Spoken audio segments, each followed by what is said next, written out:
눈뜬 자들의 성탄이라는 제목으로 하나님의 말씀을 나누도록 하겠습니다. 눈뜬 소경이라는 말이 있습니다. 무엇을 보고도 제대로 알지 못하는 사람을 빗대어 이르는 말입니다. 사람의 눈은 참 이상합니다. 아니, 눈이 아니라 사람 자체가 이상한 건지도 모르겠습니다. 보고도 보지 못하는 일이 너무나 많기 때문입니다. 자신이 보고 싶은 것만 보는 습성 때문일 것입니다. 안 보여서 못 보는 것이 아니라 안 보려 하기 때문에 보이지 않는 것입니다. 우리도 관심 없는 것들을 그냥 흘려보내는 것이 어디 한두 가지일까 싶습니다. 요한복음은 예수님을 세상에 오신 생명의 빛으로 소개합니다.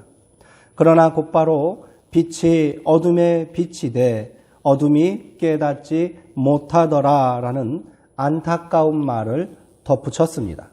빛을 받아들이지 못하는 어둠이 존재한다는 소리를 들어본 적이 있으십니까? 자연에서는 있을 수 없는 일들이 인간 세계에서는 얼마든지 일어나고 있다는 사실이 새삼스럽지 않게 들리는 이유가 답답하기만 합니다. 어둠이 너무 깊어 깨달을 수 없는 것일까요? 아닙니다. 어둠이 깊으면 빛은 더 밝게 빛나는 법입니다. 어둠이라고 말한 인간들의 영적 모습이 눈뜬 소경과 같았기 때문입니다. 하지만 빛으로 오신 예수님을 알아보고 경배한 이들이 있었지요.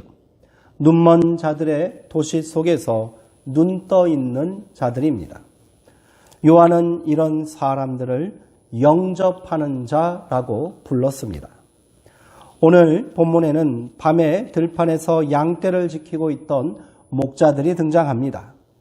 하나님이 천사를 통해 예수 그리스도의 나심의 복된 소식을 처음으로 목자에게 전했다는 사실이 놀랍기만 합니다. 출산을 앞두고 남편 요셉과 함께 허름한 마국간에 머물고 있었던 마리아. 이 어린 부부가 머물고 있던 동네는 다윗의 고향으로 유명한 베들레헴이었습니다.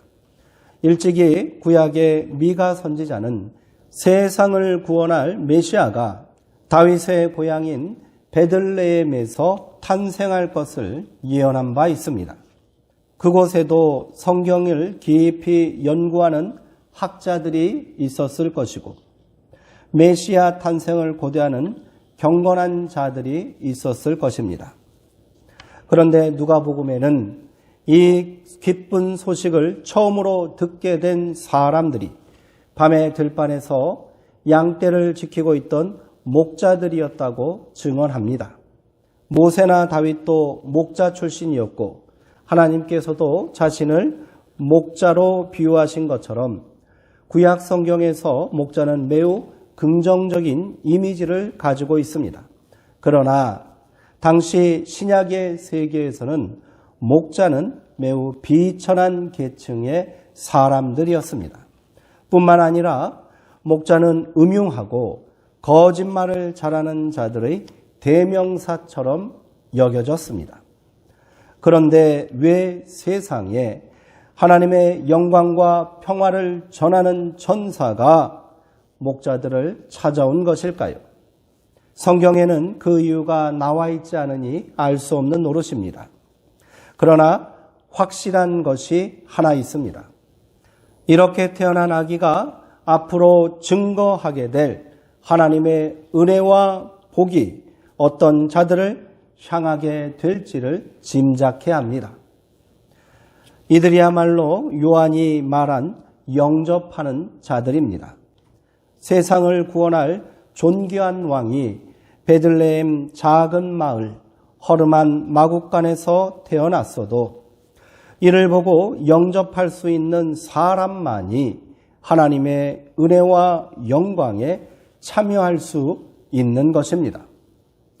권세 높은 자들, 지혜 있는 자들, 종교적 열심과 경건을 자랑하는 자들이 과연 이 천한 아기를 하나님께서 보내신 구원자여 자기들이 섬길 왕으로 영접할 수 있었을까요?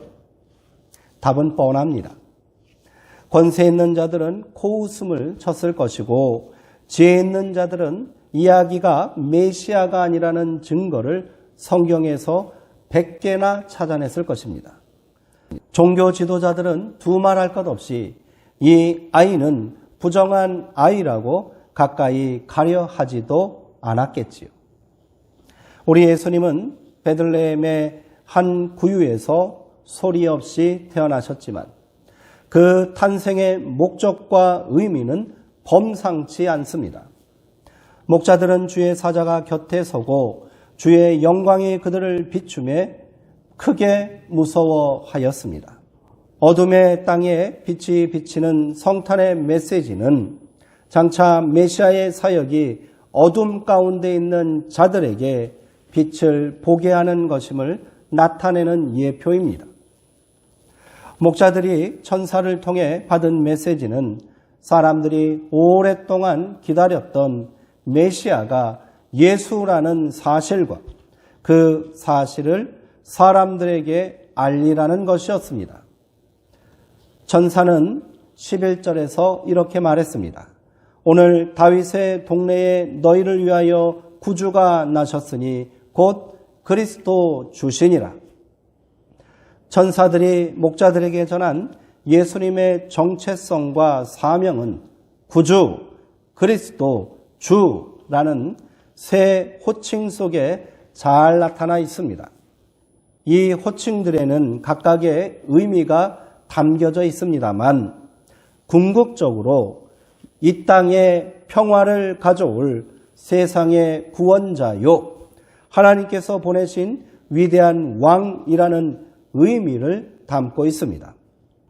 예수 탄생 기사를 시작하면서 누가는 로마의 황제 가이사 아구스도를 언급합니다. 로마인들에게 신으로 추앙받았던 아우구스투스 황제를 말하는 것입니다. 그는 로마 제국 최초의 황제로 강력한 군사력을 바탕으로 하여 팍스 로마나 로마의 평화를 실현시킨 자입니다. 그는 모든 분쟁과 전쟁을 종식시키고 강력한 권력을 가진 황제가 되어 로마의 평화 시대를 시작한 왕입니다. 그러나 그가 말하는 평화는 로마의 힘에 굴복하는 자에게 주어지는 비굴한 평화입니다. 폭력과 사륙으로 세운 거짓 영광일 뿐입니다. 그가 만든 역사는 세상을 더 깊은 어둠 속에 가두는 것입니다. 그러나 이제 하나님의 영광을 땅 위에 진정으로 실현하고 사람들에게 평화를 세울 왕이 나셨습니다. 누가는 이 놀라운 사실을 극적으로 전하고 있는 것입니다. 그분은 황금 갑옷을 입고 저 웅장하고 높은 왕궁에 계시지 않습니다. 천사가 목자들에게 그분을 알아볼 표적을 일러주었습니다. 12절의 말씀입니다. 너희가 가서 강보에 쌓여 구유에 뉘어 있는 아기를 보리니 이것이 너희에게 표적이니라 하니. 천사의 말을 들은 목자들은 이제 베들레헴으로 가서 주께서 우리에게 일러주신 바 이 이루어진 일을 보자라고 말하며 발걸음을 재촉하여 베들레헴 마곡간을 찾아갔습니다. 그리고 자신들이 보고 들은 바를 사람들에게 그대로 전했습니다. 그런데 사람들은 하나같이 놀랍게 여겼을 뿐입니다. 세번역 성경은 사람들의 반응을 이것을 들은 사람들은 모두 목자들이 그들에게 전해준 말을 이상하게 여겼다라고 구체적으로 번역했습니다. 목자들이 전한 말은 놀라거나 이상하게 여길 말이 아닙니다. 그것은 당신들도 이 아기를 기쁨으로 영접하십시오라는 명령입니다. 하지만 안타깝게도 사람들의 반응은 딱 이상히 여기는 것까지였습니다. 오직 한 사람, 이미 자신의 몸을 통해 태어날 아기가 어떤 존재인지를 알고 있었던, 그래서 주의 여종이오니 말씀대로 내게 이루어지기를 원합니다 라고 고백했던 마리아만이 이 모든 말을 마음에 새기어 생각하였을 뿐입니다. 그리고 천사가 전한 말을 자신의 눈으로 직접 확인한 목자들만이 듣고 본 그 모든 것으로 인하여 하나님께 영광을 돌리고 찬송하며 돌아갔을 뿐입니다. 똑같은 장면을 목격하고도 사람들은 계속해서 어둠 속을 헤매는 눈먼 자의 삶을 고집했고, 마리아와 목자들은 눈뜬 자 되어 영접하는 자의 삶을 선택한 것입니다. 훗날 성인이 된 예수님은 세상에 임한 하나님 나라를 선포하심으로 공생애를 시작하셨습니다. 예수님께서 머무시는 곳마다 어둠이 물러가고 한 줄기 빛이 깃들기 시작했습니다. 그가 전하는 말씀은 사람들에게 평안과 소망을 주었고, 그가 행한 일은 사람들에게 새 생명의 기쁨이 되었습니다. 그러나 여전히 어둠을 고집하는 눈먼 자들이 있었습니다. 어느 날 바리새인들과 사두개인들이 몰려와서 예수님을 시험하여 하늘로부터 오는 확실한 표적을 보이라고 추궁했습니다. 그들의 말이 얼마나 생뚱맞은지는 그동안 예수님께서 행하신 수많은 이적 중 하나만이라도 관심을 갖고 보면 금방 알 수 있는 것입니다. 이들의 말에 예수님은 이렇게 반문하셨습니다. 너희가 저녁에 하늘이 붉으면 날이 좋겠다 하고 아침에 하늘이 붉고 흐리면 오늘은 날이 굳겠다 하나니, 너희가 날씨는 분별할 줄 알면서 시대의 표적은 분별할 수 없느냐? 예수님을 대적하는 자들은 보려고 하지 않았으며 이해하려 하지도 않았습니다. 안 보여서 못 본 것이 아니라 안 보려 했기에 보이지 않았던 것입니다. 당시 여론을 주도했던 자들의 태도가 이 모양이었으니 예수님을 향해 그렇게 열광하던 민초들이 마지막 순간 예수를 십자가에 못 박으라고 차갑게 돌변했던 것 아니겠습니까? 하지만 어느 시대나 소수의 눈뜬 자들은 존재하는 법입니다. 공생의 마지막 여정인 예루살렘으로 향하는 길에서 예수님은 여리고라는 작은 마을을 지나가시게 되었습니다. 마침 그 길에 구걸하는 맹인 거지가 있었답니다. 그는 예수님께서 가까이 지나가신다는 소리를 듣고 자리를 박차고 일어나 달리기 시작했습니다. 이미 많은 무리가 예수님 주변에 모여들었으니 사람들의 팔에 채이고 거칠게 밀치는 자들로 인하여 가까이 갈 수 없었을 것입니다. 그러자 그는 죽을 힘을 다해 외치기 시작했습니다. 그것은 온몸으로 전하는 간절한 절규였습니다. 다윗의 자손 예수여, 나를 불쌍히 여겨 주옵소서. 많은 사람들이 꾸짖고 제지해도 그를 막을 수 없었지요. 예수님은 그 소리에 재촉하던 발걸음을 멈추셨습니다. 그리고 그를 불러 가까이 오게 하라고 명령하셨습니다. 내가 너에게 무엇을 주기를 원하느냐? 맹인은 조금도 주저함 없이 주님의 말씀을 영접했습니다. 선생님이여, 내가 보기를 원합니다. 예수님은 그를 향해 공생의 마지막 기적을 베풀어 주셨습니다. 가라, 내 믿음이 너를 구원하였느니라. 마가복음은 이 맹인 거지의 이름을 분명하게 전하고 있습니다. 그의 이름은 바디메오였습니다. 오늘 우리가 기억하고 본받아야 할 믿음의 이름입니다. 바디메오는 비록 육신의 눈은 보이지 않았지만 믿음의 눈이 열려 있었기에 예수님이 그리스도임을 알아보았습니다. 그렇게 눈을 뜨게 된 바디메오는 거렁뱅이의 옷을 벗어 던지고 그 길에서 예수를 영접하는 제자가 되었습니다. 예수님은 제자들에게 축복 선언을 하시며 특별히 보는 눈에 대해 언급하신 적이 있습니다. 누가복음 10장 23절에서 24절까지의 말씀입니다.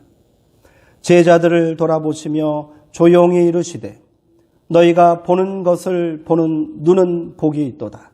내가 너희에게 말하노니 많은 선지자와 임금이 너희가 보는 바를 보고자 하였으되 보지 못하였으며 너희가 듣는 바를 듣고자 하였으되 듣지 못하였느니라. 예수를 따르는 것만으로 제자가 될 수 없습니다. 예수님이 그리스도 되심을, 그를 통해 구원의 때가 이르렀음을 보는 눈을 가진 자들이라야 진정한 제자가 될 수 있는 것입니다. 예수님은 눈은 몸의 등불이라고 하셨습니다. 유진 피터스는 메시지 성경에서 이 부분을 너희 눈은 너의 몸의 창문이라고 번역하면서 너희 눈은 너희 몸의 창문이다. 내가 경의와 믿음으로 눈을 크게 뜨면 내 몸은 빛으로 가득해진다. 그러나 내가 탐욕과 불신으로 곁눈질하고 살면 내 몸은 음습한 지하실이 된다. 내 창에 블라인드를 치면 내 삶은 얼마나 어두워지겠느냐라는 해석을 달았습니다. 목자들과 맹인 거지 바디메오, 그리고 복음서에 등장하는 수많은 믿음의 인물들은 모두 경의와 믿음으로 마음의 눈을 크게 뜨고 소박하고 작은 표징도 주의 깊게 찾아가 살펴본 사람들입니다. 그들은 모두 어둠이 깊은 세상 속에 살면서도 눈뜨기를 간절히 소망했던 사람들입니다. 기쁘고 복된 성탄절을 기념하며 감사의 예배를 드리는 우리도 그렇게 눈뜬 자들이 되기를 소망합니다. 우리가 믿음의 눈을 뜰 때 생명과 구원의 빛이 우리 영혼을 가득 채우고 두려움과 절망 가운데 있는 우리 삶 속에서도 밝고 희망찬 새날이 열리게 될 줄 믿습니다. 성도님들 모두가 눈뜬 자 되어 하나님의 최고의 선물인 예수 그리스도를 세상 모든 사람들에게 성탄의 기쁜 선물로 전하는 믿음의 자녀들 되시기를 주님의 이름으로 축원드립니다. 기도하시겠습니다. 사랑의 하나님, 평강과 은혜의 하나님, 그 옛날 베들레헴 땅에 아기 예수님을 보내주시고 그를 통하여 영광 받으시며 사람들에게 평화를 선물로 주신 하나님을 내가 믿습니다. 우리도 그 아이를 바라볼 수 있는 믿음의 눈을 허락하여 주옵소서. 우리가 영접하는 자 되어 세상에 생명의 빛으로 오신 구주 예수 그리스도를 온전히 영접하는 믿음의 삶을 살게 하여 주시옵소서. 어둠이 깊어질수록 빛은 더욱 밝게 빛나는 법, 오늘 우리의 믿음이 사랑하는 수정동 교회가 그렇게 성탄의 빛으로 세상을 밝히는 소망의 공동체가 되게 하여 주시옵소서. 예수님의 이름으로 기도하옵나이다. 아멘.